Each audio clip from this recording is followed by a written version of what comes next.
Para malaya ka ba? Malaya na. Mas madami kang, hindi mo kailangang isipin yung oras na Kasi alam kayo maano, kailan uwi.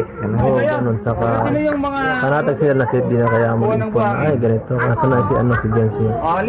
Mas madali sa akin na hindi ako masyad nag-iisip na kung anong sasabihin ng ibang tao, saka kung nasaan yung si Jency.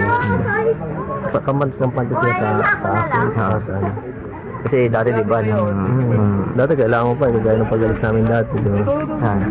tapos ang ano pa ng dati, Pag-balik namin, medyo, dami ng problema. dami na problema palagi. Ngayon parang tahimik ngayon. Kaya nga, tahimik kayo, no? Kapag nung simula naging kayo, no? Naging tahimik na. Tapos dati kasi parang pag nakita ka kung saan lugar, tapos kaya makita kayo ni BNC, parang kailangan, di ba, alas kayong dalawa lang dati. Tapos minsan may mga vlogger baga na accident na nakikita kayo doon.